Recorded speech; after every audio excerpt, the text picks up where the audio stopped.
Okay, tonight we are reading A Course in Miracles, Chapter 9, The Acceptance of the Atonement, and this is Section 7, The Two Evaluations. Here we go. God's will is your salvation. Would He not have given you the means to find it?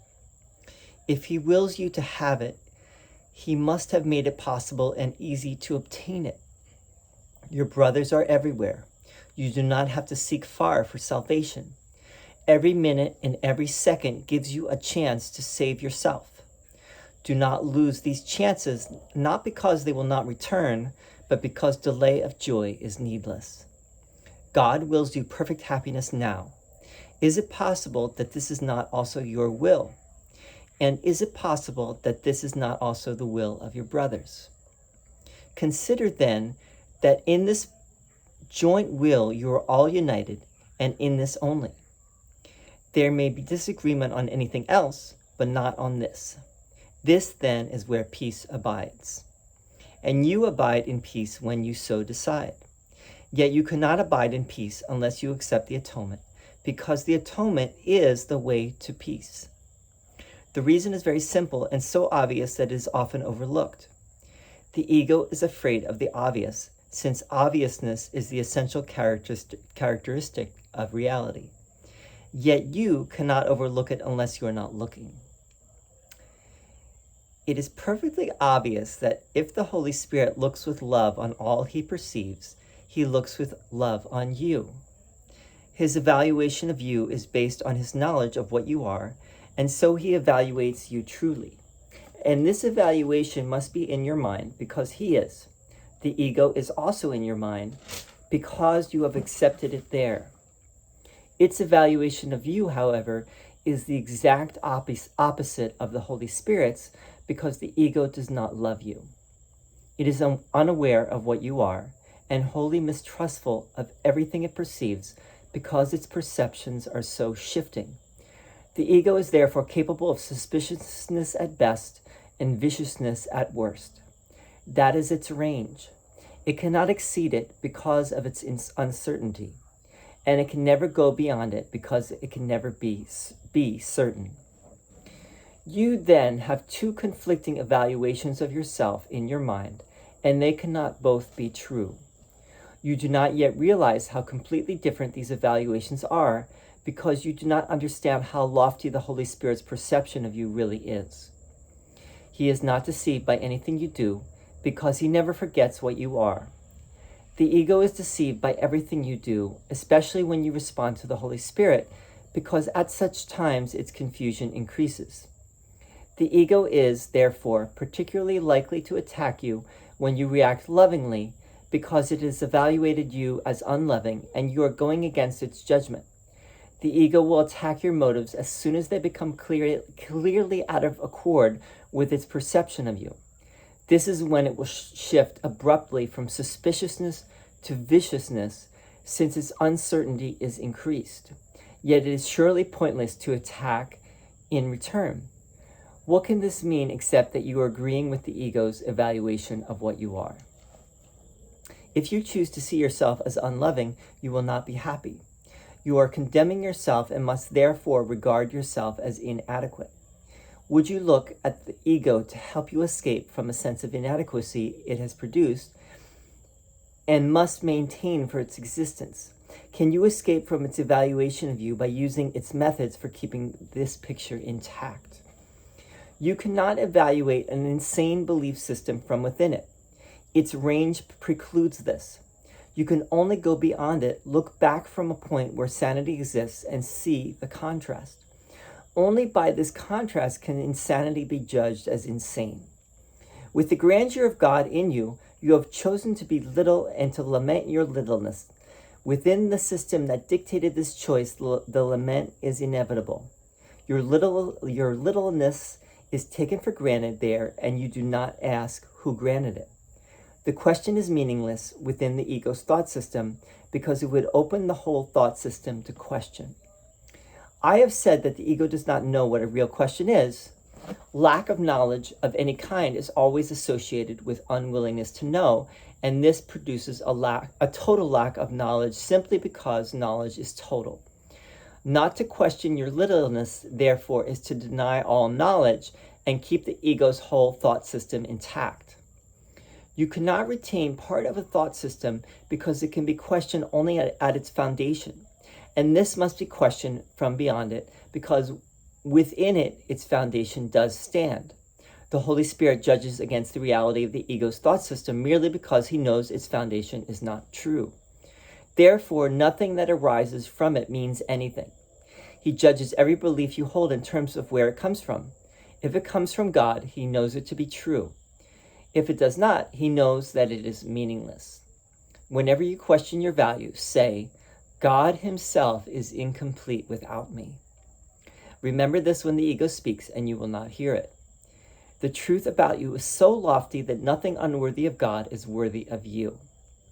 Choose then what you want in these terms, and accept nothing that you would not offer to God as wholly fitting for him. You do not want anything else. Return your part to him, and he will give you all of himself in exchange for the return of what belongs to him and renders him complete. That was an echo of something Jesus said in the Gospels in the New Testament. Render unto Caesar what is Caesar's, and render to God what is God's. So this section is called the two evaluations. So, even before reading it, I hope by this point you would know there are only two things, right? There's the Holy Spirit and there's the ego. There is love and there is fear. There is peace and there is judgment. And so the Holy Spirit's evaluation of you, of all of us, is that we are love. And that is, the end of story. That's, it was, it is, it shall always be. Has never changed, could never change. We've always been love, and we've always been whole and unified as the one Son of God. And there is no separation. And that is the atonement principle. And Jesus talks about that. The beginning here is that you cannot abide in peace unless you accept the atonement, because the atonement is the way to peace. And he talks about how obvious and simple it is that the ego, it does not see you with love, and does not know love, and does not know the Holy Spirit. The ego and the Holy Spirit, they can never meet. Never the twain shall meet. The Holy Spirit knows nothing about the ego, in a sense, or God knows nothing about the ego, and the ego knows nothing about God. As Jesus says, because knowledge is total, and if you don't know any of it, or part of it, you don't know any of it. You don't know the whole of it. The ego can only move from, as you start to question, according to what the Jesus is presenting here, the ego will, and as you start to look at yourself and others lovingly, and as you start to go on this journey, this spiritual journey, the ego will move from suspiciousness to viciousness. So, and that's a very important point here, because Jesus is trying to point out that that's why the spiritual journey is not easy, because the ego will start to get vicious, and it will come down to the ego throwing at you every possible reason why you cannot be the love of God. No way in hell that you can possibly be the love of God. And I'm going to give you all the reasons why. This is the ego, I'll give you all the reasons why you can't possibly be that. And you are a poor, miserable sinner. And there's no way that you can you could ever be worthy in God's eyes, and you will always be that.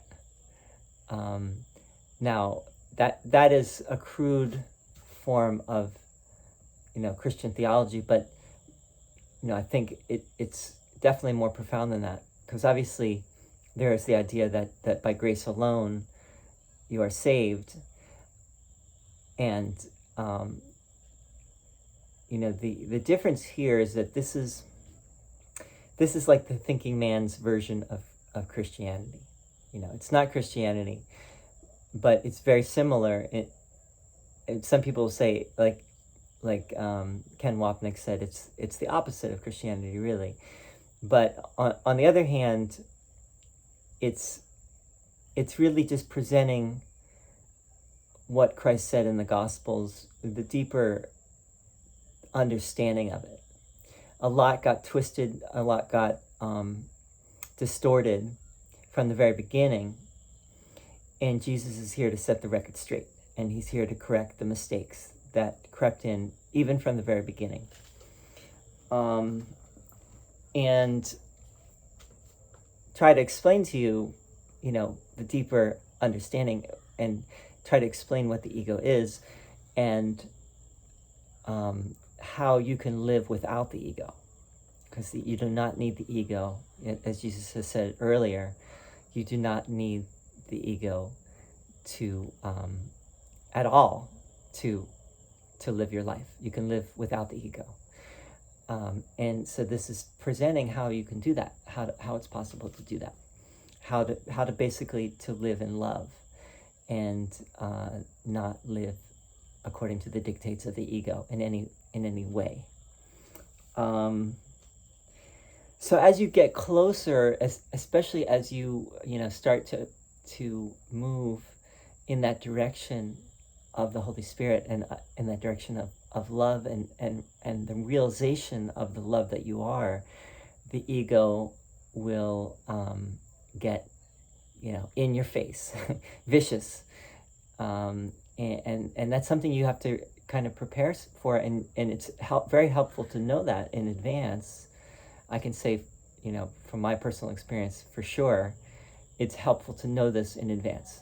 If you do not have someone to point it out to you, like Jesus is doing here, it would be very difficult to understand. But here Jesus is telling you, this is how it is. You are love, no matter what. That can never change, that has never changed, that will never change whatsoever. One iota. Not one jot and tittle will of that reality could change.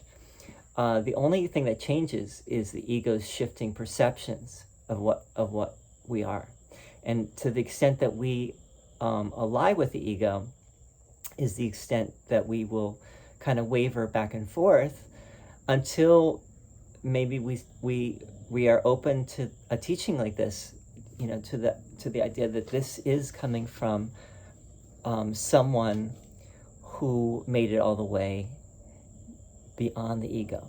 And Jesus is saying here that you really can't know this inside of the ego system. You cannot understand what he's saying here. Only when you get outside of it can you look back, and you can understand that the ego was totally unreal, totally had this was running this program that was like sin, guilt, fear. They're all real. You are a body. You are in this world, a real individual, real person, distinct person, separate from all others, living in this world, and you are doomed to be born and to die, and in the intervening years you work yourself to death and suffer and skimp and save to as Jim Morrison said, to pay your way to a shallow grave. That's the ego, thought system. And the Holy Spirit's thought system is, you are love, you have always been love, and you can come home right now, and you don't have to wait. Delay is of the ego. He says at the beginning here that, every moment is giving you the opportunity to wake up. Every brother, every other is giving you the mirror to help you to awaken from the dream. If you want that. If you don't want it, then you won't get it. But if you do want it, it will come to pass. Most people do not even question. They are not even ready to really go there and to ask these questions and to get, to what we're even talking about. So they wouldn't even maybe think A Course in Miracles has anything of value for them. Many people are okay just to kind of skim the surface. And again, why is that? Who really knows? But according to what Jesus is saying, it comes down to fear, and it's difficult to, the fear is much of it is unconscious. It's deeply ingrained. It's conditioned. That's where we get the human condition. We are conditioned in such a way, biologically and neurobiologically, to think and be a certain way, which is largely, allied with the ego. And it's very difficult to get beyond that, and even to question it is scary. And most people do not want to question it, because that would open a whole can of worms that they on some level are not ready to go there, or it's not their time, But for those who are ready and who are open to and are able to question, then they will tend to go on this journey, this spiritual journey, or you could say a spiritual quest, which is, the quest is all about questioning, right? It's about bringing the questions to the surface, to light, to say, okay, why is it like this? Why? Why do I, go back and forth? Why am I, sometimes I'm at peace, and sometimes I am a stark raving lunatic, or depressed, dejected, down and out, all the downer D words that you can think of. Sad, mad, bad, hardly ever glad. So anyway, 2 evaluations. Holy Spirit is your love. You've always been love. There's no need at all to feel, to judge yourself, to judge others. Because everyone is that, not just you, but everyone is love, equally. The ego's version is, everyone is different, we're all competing with each other.